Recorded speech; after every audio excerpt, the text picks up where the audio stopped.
Ouçamos a afirmação que William Branham vai fazer na mensagem que segue. He had to come into human flesh, and nobody, no sexual desire. Ele teve de entrar na carne humana para nenhum desejo sexual. Because that proves again our statement of the serpent seed. Okay? Sexual. Absolutely sex. Porque isso prova novamente a nossa afirmação da semente da serpente. Veja, sexual, absolutamente sexo. Not apples. Sex. That's right. That had to be. Não maçãs. Sexo. Isso mesmo. Assim teve de ser. Agora, ouçamos outra afirmação que William Branham vai fazer em outra mensagem. Muito bem, se a árvore da vida é uma pessoa, então a árvore da ciência do bem e do mal é uma pessoa também. Não pode ser de outra forma. Assim, o justo e o maligno estavam lado a lado lá no jardim do Éden. Ezequiel, capítulo 28, da parte do verso 13. Satanás, estavas no Éden, jardim de Deus. Como você ouviu na primeira mensagem, William Branham diz que o pecado que aconteceu no Éden foi o sexo, e na segunda mensagem, ele diz que tanto a árvore da ciência do bem e do mal, quanto a árvore da vida, eram pessoas literais, a saber Satanás e Jesus respectivamente. Agora, essas declarações de Branham são bastante problemáticas, e nesse vídeo mostrarei esses problemas, e o porquê dessas declarações serem falsas. Farei isso à luz das Escrituras. Nesse vídeo, concentrarei todos os meus esforços em provar que a árvore do conhecimento do bem e do mal era uma árvore literal, como o próprio texto nos mostra, porque se eu provar que a tal árvore era realmente uma árvore literal, por tabela, eu também provarei que o ato de desobediência a Deus foi comer do fruto proibido, e não o ato sexual como afirma o irmão Branham. Então começaremos por Gênesis capítulo 2. Leiamos. Gênesis capítulo 2 versículo 16 ao 17. E ordenou o Senhor Deus ao homem, dizendo: De toda a árvore do jardim comerás livremente, mas da árvore do conhecimento do bem e do mal, dela não comerás, porque no dia em que dela comeres, certamente morrerás. Como visto, quando Deus ordena a Adão, dizendo: De toda a árvore do jardim comerás, mas da árvore do conhecimento do bem e do mal não comerás. Perceba que Deus usa as demais árvores do jardim do Éden como exemplo a Adão do que ele não devia fazer com a árvore do conhecimento do bem e do mal, a saber comer do seu fruto. Quando Deus durante sua ordenança faz esse paralelo entre as árvores, nesse momento, é estabelecida uma relação de semelhança, não somente entre as árvores, mas também no ato de comer.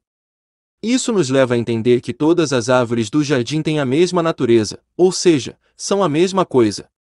Caso contrário, se a árvore do conhecimento do bem e do mal fosse tão diferente das demais árvores do jardim, a ponto desta árvore ser, segundo o irmão Branham, uma pessoa, enquanto aquelas outras árvores do jardim serem apenas árvores literais, não faria o menor sentido Deus ter estabelecido uma relação de semelhança quando ele disse a Adão: A essas árvores comerás do fruto, mas daquela árvore do fruto não comerás.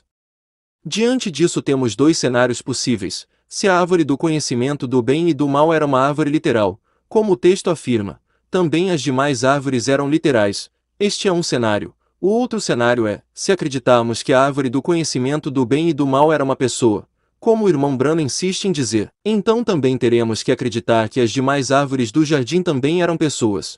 Se escolhermos crer no primeiro cenário em que todas as árvores do jardim do Éden são árvores literais, nada muda no que já cremos nesses mais de 2000 anos de cristianismo. Agora, se escolhermos crer no segundo cenário em que todas as árvores do jardim do Éden são pessoas e que comer do fruto significa sexo, junte isso ao fato de Deus ter autorizado Adão a comer de todas as árvores com exceção da árvore do conhecimento do bem e do mal, e teremos como resultado um Adão que tem permissão divina para fazer sexo com várias pessoas em pleno jardim do Éden. Não preciso dizer que isso é um absurdo.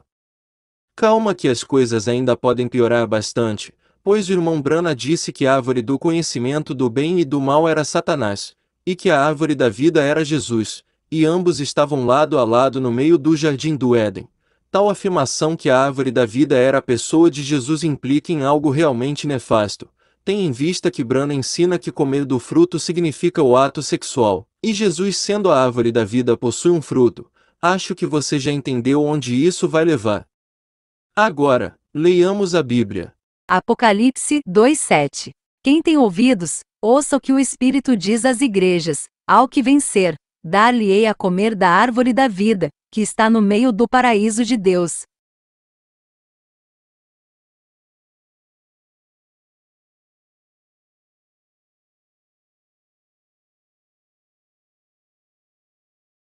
Bom, levando em conta o que o irmão Branham ensina, sobre a árvore da vida ser Jesus em pessoa, e que o comer do fruto significar o ato sexual, acho que você já entendeu o que as doutrinas erradas do irmão Branham dão a entender sobre a escritura que acabamos de ler. Mas você pode achar que eu estou exagerando, e dizer que somente a árvore do conhecimento do bem e do mal era uma pessoa, enquanto as demais árvores eram literais.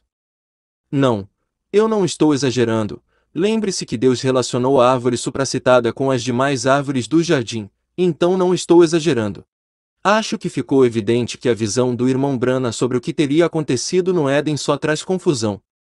Portanto, devemos ignorar tais asneiras e ter a certeza de que todas as árvores do jardim do Éden eram árvores literais, e consequentemente seus frutos também eram literais. Agora, antes de encerrarmos o vídeo, eu gostaria de ouvir o que esse branamita tem a dizer sobre o livro de Ezequiel. E Ezequiel 28:13 diz, falando de Satanás: Tu estavas no Éden, jardim de Deus, sob as pedras afogueadas, andava. Você que é adulto, nessa mensagem sabe que Ezequiel 31:8 diz: Os cedros no jardim de Deus não podiam obscurecer as faias, não igualavam os seus ramos, e os castanheiros não eram como os seus renovos. Nenhuma árvore no jardim de Deus se assemelhou a ele na sua formosura. Nem mesmo a árvore da vida, Jesus. A Bíblia diz que Jesus não tinha parecer nem formosura. Esta árvore que era Satanás, que estava no Éden, nenhuma árvore do jardim de Deus se igualava a ele em sua formosura. É isso aí, meus irmãos. Eu não preciso do irmão Branham para saber que Satanás estava no Éden. Qualquer teólogo assembleiano vai te dizer que Ezequiel 28 se trata de Satanás. Aliás, a própria Bíblia declara abertamente que Satanás estava no Éden. Então, para que tanto alarde desse branamita? Agora, usar Ezequiel 31 para dizer que Satanás era uma árvore no Éden é uma tremenda falta de bom senso. Leiamos.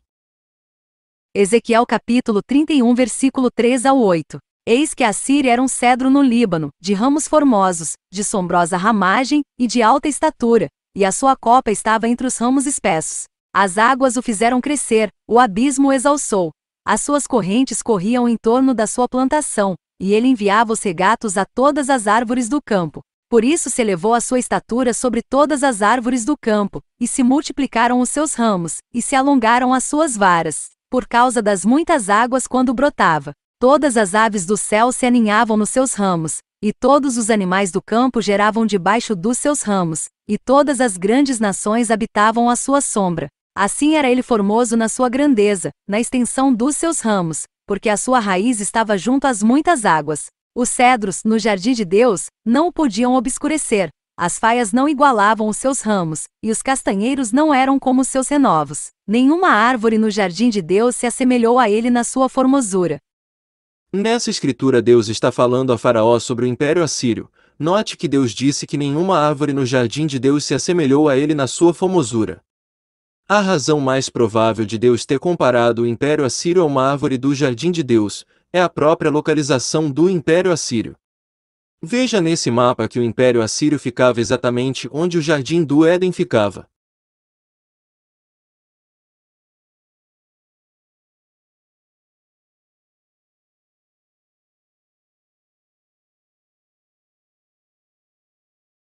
Existe mais um problema para aqueles que insistem em dizer que a árvore da vida era o próprio Jesus. Por que em Ezequiel está escrito? Ezequiel capítulo 31, 9. Formoso fiz com a multidão dos seus ramos, e todas as árvores do Éden, que estavam no jardim de Deus, tiveram inveja dele. Se acreditarmos que Jesus era a árvore da vida como o irmão Branham e seu discípulo branamita ensinam, isso significaria que Jesus, o Deus Todo-Poderoso, teria tido inveja de sua própria criação. Acho que não preciso dizer que tal ideia é um absurdo. Como um Deus de amor que concentra em si todos os atributos da justiça teria um sentimento tão baixo como inveja?